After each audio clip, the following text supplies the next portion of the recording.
You're listening to Questboard, a podcast where we make up random side quests. My name is Brandon. And I'm Tiffany. And just so you know, we are not professional writers in any way, shape, or form. At least we don't claim to be. We just really like tabletop RPGs, and we do this for fun. That's right. And we are coming to the end of our October special month. Woo! You can tell how tired we are of the hard work of coming up with creepy stuff because we are not horror people. Creepy is hard work when you don't normally think creepy. I don't know. I think I have a knack for it. I don't like to think of creepy things because they're scary. I will probably use some of this stuff, maybe, hopefully, in my scary campaign that I'm running for you guys. Ooh, fun. I'm in charge of the group campaign. Yay. Since it's the last Questober episode for this year, I want to ask you, have a little discussion, and ask you the question, have you ever had a ghost encounter? No. No? I've never seen something that cannot be explained. Like, I've never interacted with paranormal or anything like that. It's always been like, oh, that's a weird animal, or, you know, it's never been, I can't explain this. I've actually got a couple of stories from college, but I don't fully believe in ghosts. So Wait, nope, there was one. okay, you want to tell your story first? I was home alone in a very old house. Okay, not very old. At the time, it was the same age as me. In fact, it's still the same age as me because my parents had the house built the year I was born. It's okay, Tiffy. You're old. You could just admit it. At the time, though, I was just a teenager, so the house wasn't that old. Anyway, I was home alone with the dog. We were both sitting downstairs in the same chair, watching TV, when we both hear someone walking upstairs. And I just chalked it up to, oh, the house is old, it settles. But, yeah, that like creaky kind of like... Yeah, but it literally sounded like footsteps walking down the hall. Like with a thud then creak, or is it just like creak as if weight was being put on it? It's been a long time, so I'm sure you don't fully remember. Quit calling me old. I'm old too. I just accept it. It just sounded like footsteps. At the time, the upstairs hall was carpeted. It is now hardwood. But it sounded like hardwood. So it had a thud with creak. Thud with creak. Okay. And both me and the dog looked. So I'm like, I did not just hear that. My dog heard it too. So well, to be fair, dogs will like perk up at like anything outside. They true. Outside. But I trusted him because he was the guard dog. So, but yeah, that's the only creepy moment I've had. And actually, years later, after my sister got married and they had to stay at my parents' house for a while, my brother-in-law swears that house is haunted, even though my parents are the ones who built the house. No one's ever died in it. On an Indian burial ground. On a mountain. I know. Okay. But yeah, again, I just chalked it up to, the house is settling, and then it just had a few pops in a row. Mm-hmm. I had like one that's sort of like with an EMF reader, and then I had one that was like, happened within the room or like the apartment area kind of thing, but I didn't experience it. Nah. So both of these was when I was in college. The EMF one, which is very just light, which was I went with some friends to like one of the school sponsored like event things, and one of them was like, oh, ghost hunting with like all this stuff, and you go in a mass group. Mm-hmm. It's not supposed to be serious because when you have like 30 people, of course, ghosts aren't going to go out. It's always when you're by yourself in the dead of night and all that stuff. That's how this works. But so we went to all the quote unquote well-known haunted places on campus. You know all the local haunts. Yeah, every school has like a haunted place. No, I don't. I didn't go to normal schools. Any university, like I swear, probably every single one has a haunting story. I didn't go to a university, that's why. So we went to the one dorm building where the 7th floor, I think it was, there was no one who lived on the 7th floor, but it was still fully built. And I think I remember the story where when it was being built, one of the workers who was building it fell and died. Oh. Standard start of a haunting area or a haunted building story. Someone died here. Mm-hmm. And so we were like, they kind of split us up in small groups, but it was like groups of like 7 to 10. Still rather big. And one guy just had like an EMF reader, right? And they put it in the center of like all of us. And I'm just sitting there like, I was here for like, because friends invited me, which I was not hanging out with any of them because half of them got stuck in the elevator because they overpacked the elevator. So it got stuck. But I was just sitting there and all that stuff. And the guy was just talking smack to the ghost. Tried to do that goofing off thing. He's like, oh man, he's just a wimp, all this and that. And the moment he called him the B word, that EMF meter just spiked up, scared the crap out of him. It scared the crap out of like half the people. I'm like, that could be anything. We all have our cell phones on us. That ghost has a sense of humor. I mean, we all had cell phones. Anything could actually trigger it in the EMF reader. Yeah. A lot of things can. So I did not believe in it and all that stuff. So that was like that one moment, which I don't really count, but some people who really believe in the stuff would say that that's like an actual moment because it was insulting him. The other time was, I think, sophomore year, I moved in with like into a dorm where it was like apartment style, where it was common room, common bathroom, and then 4 individual rooms that we had our keys that unlocked our own individual rooms, but it was still a dorm. Gotcha. It was quite handy, and I hated sharing like having a shared like actual bedroom like my freshman year. So I'm like, oh yeah, I'm doing that. But anyways, I was chatting with the person who lived there the previous year. Her and I were like friends and all that stuff. And she's like, oh yeah, the room that we're staying in is haunted. Nice. I'm like, what? She's like, yeah, apparently like there's a girl ghost that lives in our room and she likes chocolates, and they had like a box of chocolates and it started like vibrating on the table. I'm like, yeah, okay.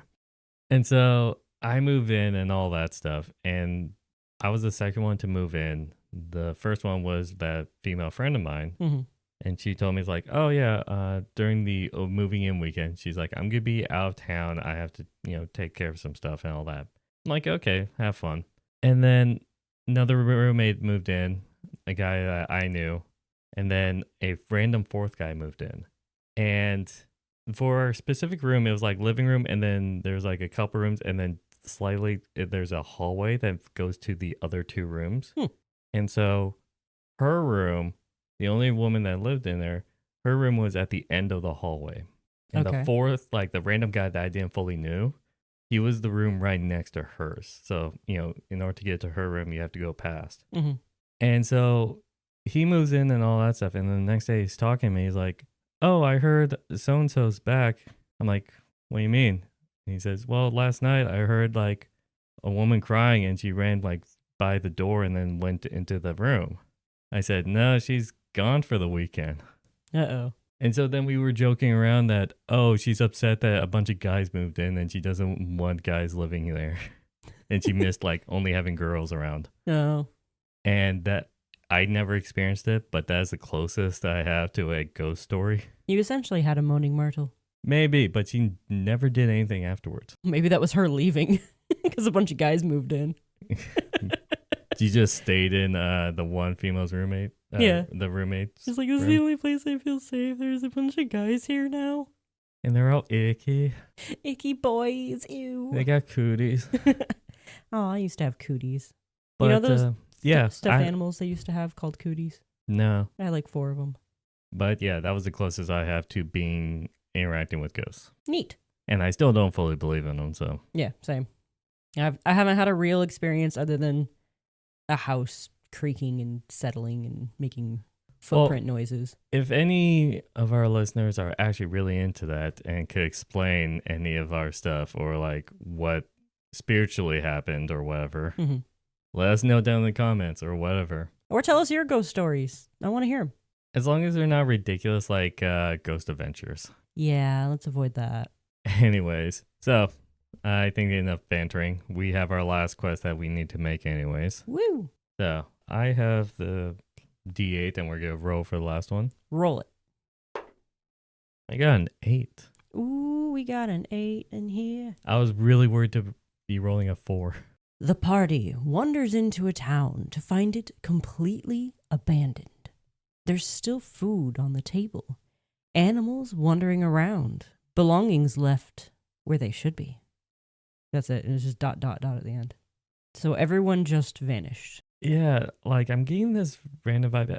Have you seen the documentary about like Chernobyl? And have you ever seen those footages of like how everything was set when it like people had to evacuate? And it looks like it's just completely abandoned. No, I Mine's still haven't seen those. obviously like food on the table and all that stuff, right? Yeah, well, maybe Actually, there still was food on the table. Moldy food at yeah. this, or disintegrated food. But it kind of reminds me of that vibe, because that was an eerie thing if you ever see those videos and shots of Chernobyl. I was thinking about Roanoke. Is that the name of the town? The town that vanished in America? I actually don't know about that. What is that one man. about? Now, okay, I'm going to have to Google this because I don't have all the knowledge or anything. Oh, come on. Top of your head. We're not professionals. We're not smart. I can't remember. I think it was a new settlement. They came over on a ship and they went to settle down in this one place. And there was a town built, like a quick town. There were cottages and stuff all over the place. And then the ship went back to England to get more supplies and stuff to help the town. But when the ships came back, the town was empty.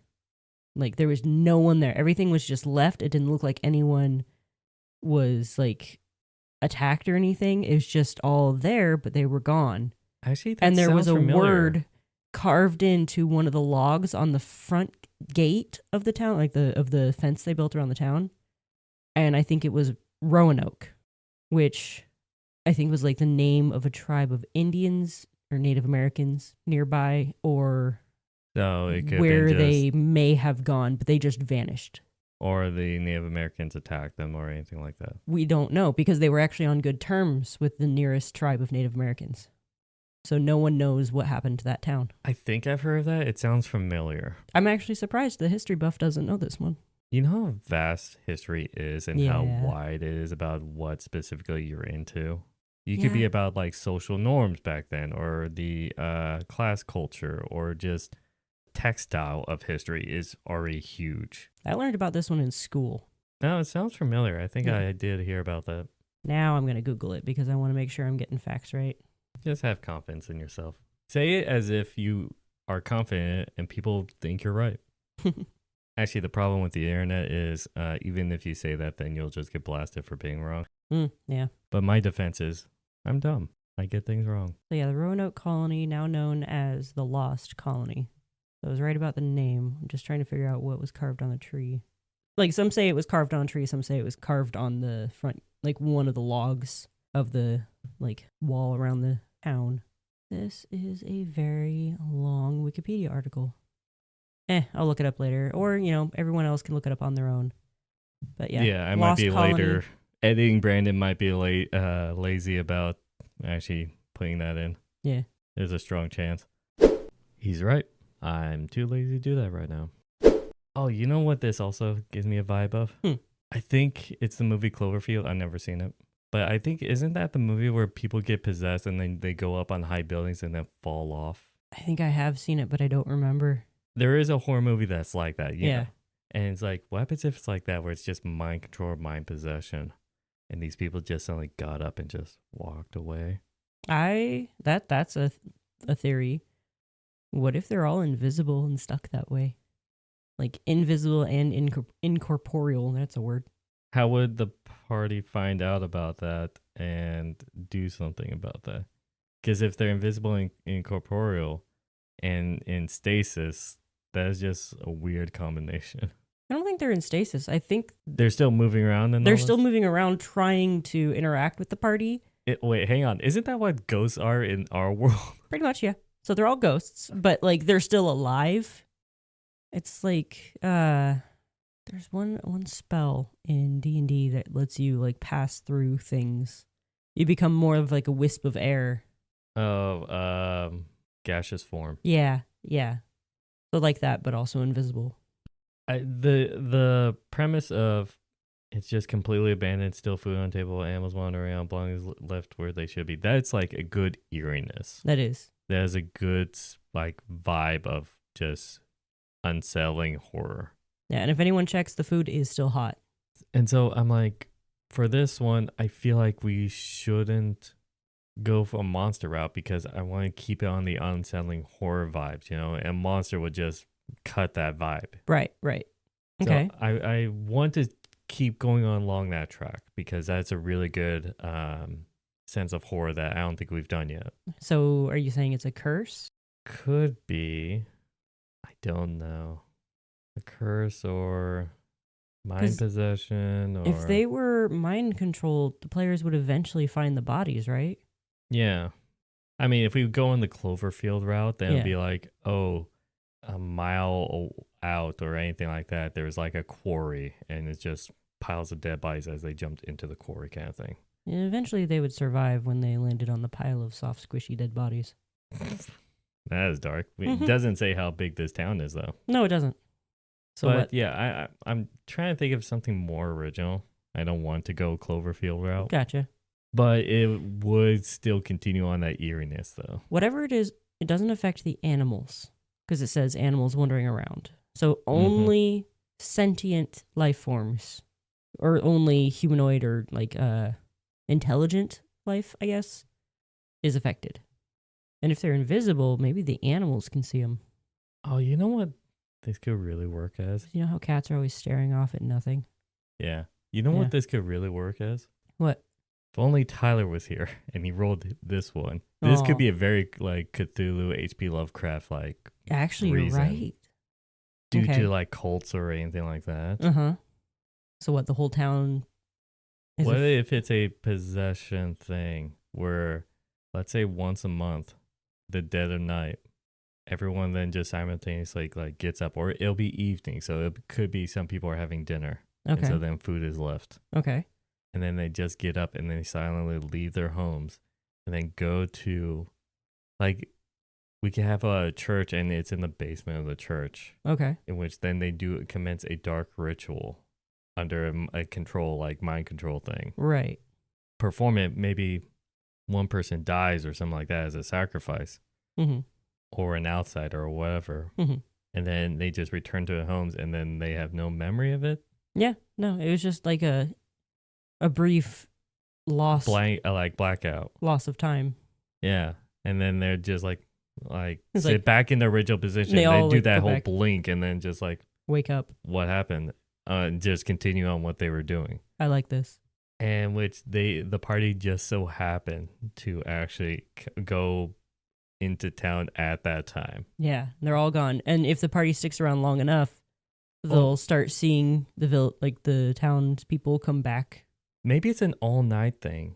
And then they come back and then they lay in their beds and then they wake up. I was like, oh, I don't remember when I went to sleep. God, I was tired last night, and just brush it off. And then they just continue on. So it's a whole night thing. Okay. And then that's like a once a month. That's usually a good thing for that. Like usually for rituals and stuff, it follows like phases of the moon or seasonal things like the equinox. Could be like a once a year thing. Equinox, that happens like twice a year, right? You know, since H.P. Lovecraft is about darkness and all that stuff, or I assume, we could just make it where it's a new moon, so it's like no on the night of the light moon. at all. So that's how they easily get out, or just wander in the dark. Yeah, maybe they all have like a single candle. Maybe a single candle is sitting outside the church, and that's what's calling all of them. A symbolism kind of thing. Yeah. Yeah, and so then they go to the one light. Candle with a green flame. Sure. Because that's spooky. Unless it's a black flame candle, but we don't need to go there. Or like a red flame instead of an actual like yellowy orange red. Well, that's why I was going with green, because that's way different. Well, you know how like if you do red bulbs or red light, it somewhat shows things, but doesn't really show it that much, so you still have a sense of darkness. Yeah. So, anyways, no, green light would be better. Or a blue one. That's usually more mystical. Like, what's a good Cthulhu color, though? I don't know. Green is usually kind of darker magics, isn't it? No, that's usually more druidic nature magic. Well, I'm trying to see, like, what would be... Let's go with blue. Because you can get blue fire with any alcohol or lighter fluid. Green, you need. I mean, this is paranormal. I This know. is like, you I'm don't just need to saying. be like actual sciencey about how to make that flame blue. Fine, then. It's purple because they're using salt. Sure. Salt of the earth. Oh, sorry. No. Table salt would be yellow fire. Salt substitute, like potassium chloride, is purple. For green, you need like borax, like the laundry booster, or copper sulfate, which is a root killer. Hmm. Yeah. For red, you want strontium nitrate or lithium. Whatever the color. I think that's tone wise. Okay. Like, that's for the game master to decide. Honestly, yeah, you can decide whatever color you want. Just make it spooky. Once they go through all that stuff, I feel like a lot of it's gonna be the party's gonna investigate everything everyone's missing, all that stuff, every person. Right. Are we going to direct them to the church to see the ritual, or is that a second time kind of thing? Either it's a second time kind of thing, or they have plenty of tracks to follow. All of the tracks in town leading to one place.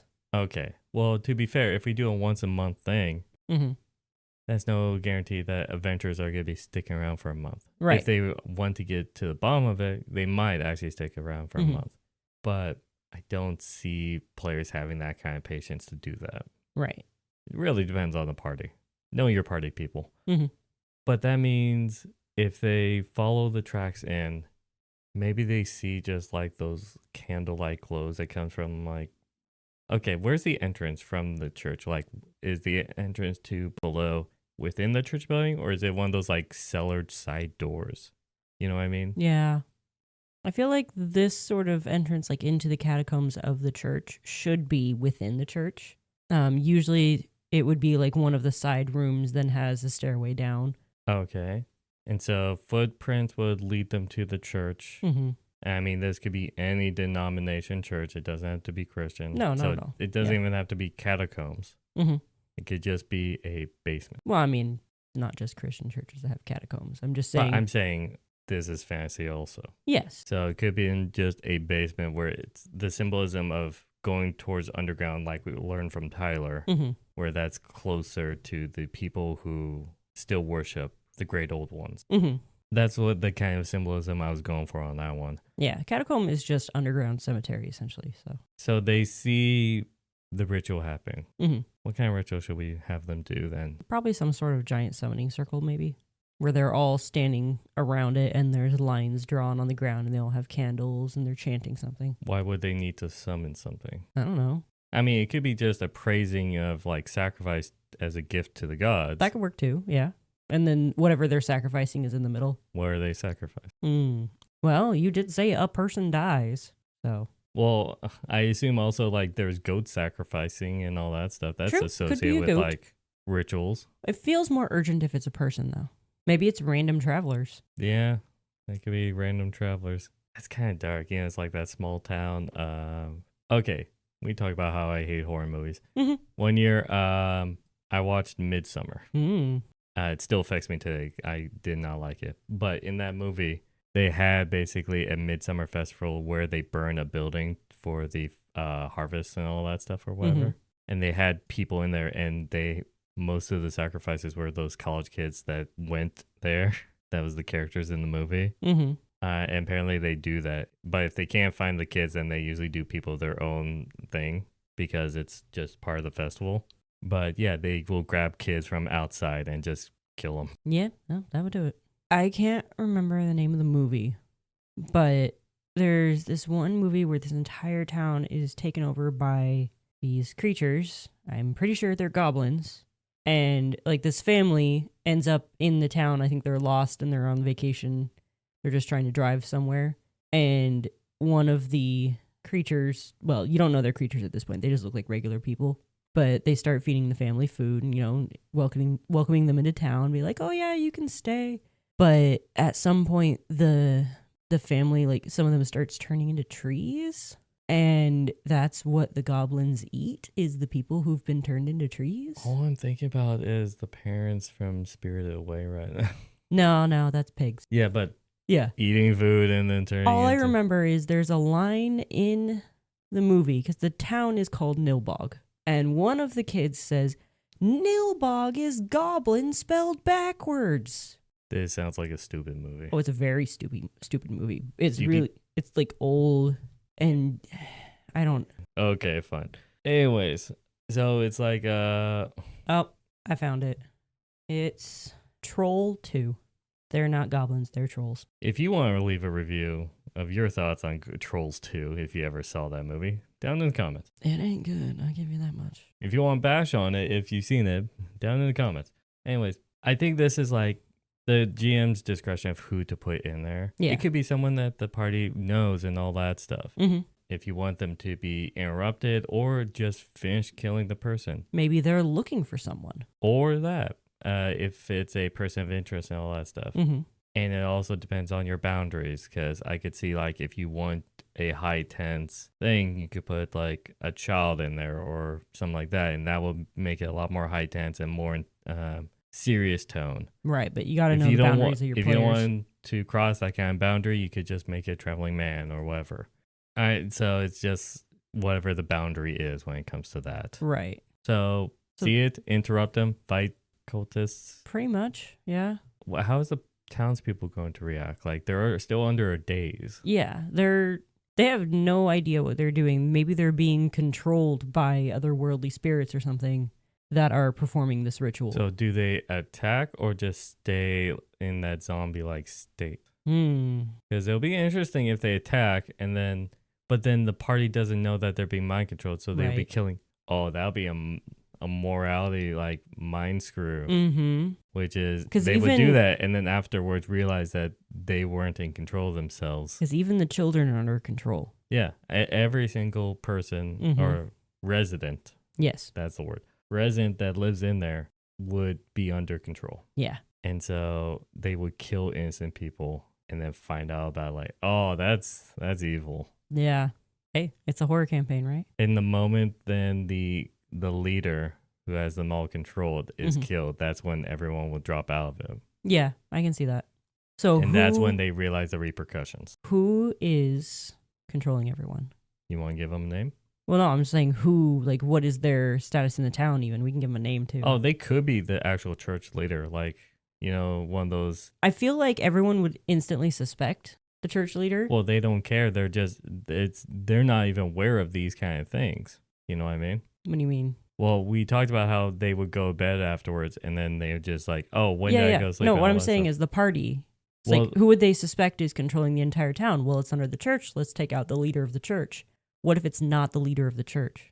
What if it's, I don't know, one of his assistants or something? The way we described it is very much going to be go to church, find it, and it'll be in the middle of a ritual, so then they're going to stop it anyways at that moment. Good point. Just knock everyone out. Because we're pretty sure that players won't have the attention span to wait for another month for the next time it happens. That's true.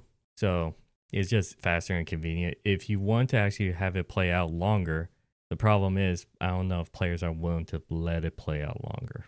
Because they do tend to just solve as soon as possible. That's true. So that's my only critique on that one. Dodd Sherman. Say that again? Dodd Sherman. D-A-W-U-D. Dodd. D-A-W-U-D? Mm-hmm. That's a weird spelling. Yes. Also, the W is weird. The font they use on this site, the W is just two V's that are slightly overlapped, so there's a smaller V in the middle. Oh, the Volkswagen symbol. Yeah, pretty much. Okay. So, Father Dodd or whatever religious, this could be any religion. Right. I'm not pointing it to any of that. I'm not that dumb. In which this is also maybe back in the day where it's just like they used to be churches and the clergy used to be actual community leaders and all that stuff. Yeah. And so that's a great way to actually start influencing the mind control magic and all that stuff. Right. And so controls the people, then commits these sacrifices, these rituals, various rituals. Maybe he's actually being controlled himself. Like there's... Oh, you're doing a double layer thing? Double layers, yeah. Maybe there's a evil spirit or something that's controlling him and then making him control the rest of the town. Well, if we say that he's like one of the people like for the carnival guy, which I'm just now realizing is very close to that, because he also controlled people. He did. Well, his was bodies and spirits. This one's minds. This one's minds and it's just once a month for just the necessary rituals. Right.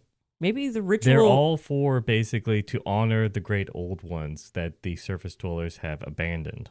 I have an idea. Maybe it's just to appease the great old one so the town doesn't get destroyed.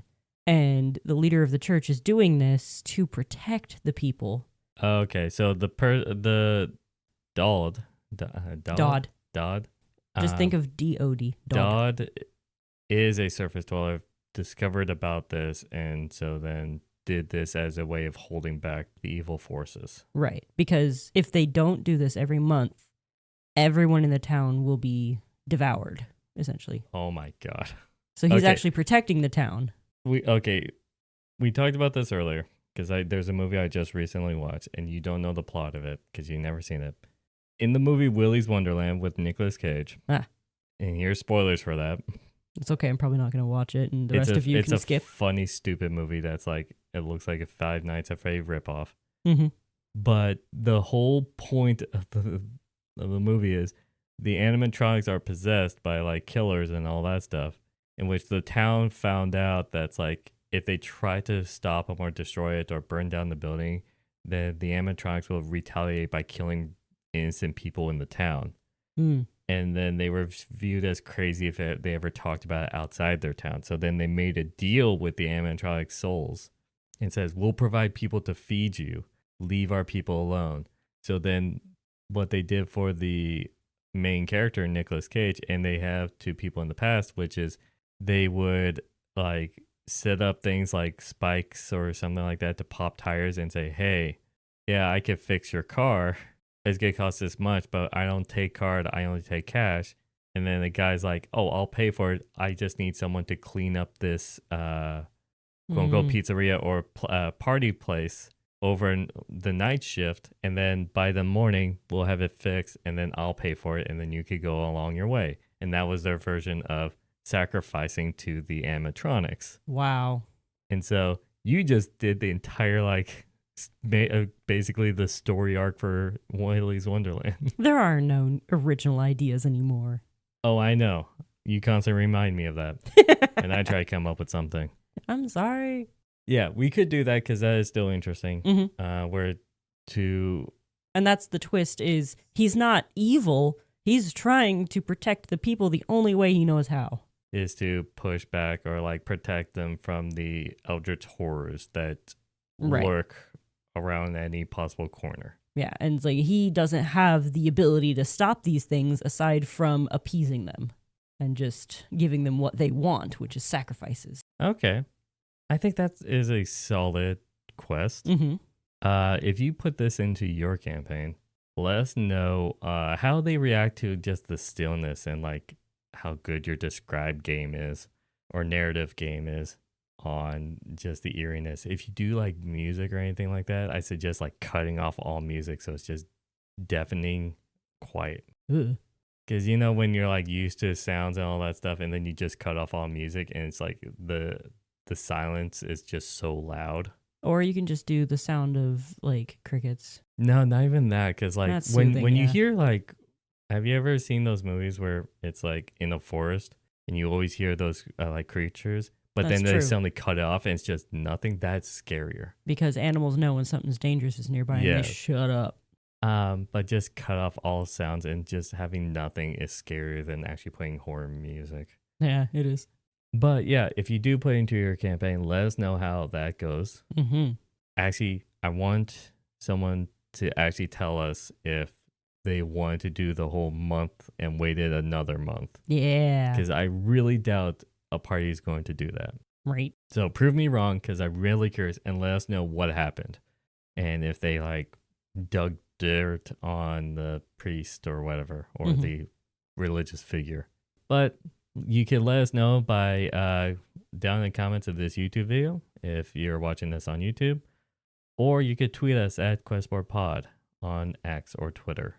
And if you have something for our regular stuff, you could say it on any comment section, a job posting suggestion of your own for us to make a quest out of, or you could just tweet us with, hey, I got a suggestion for you.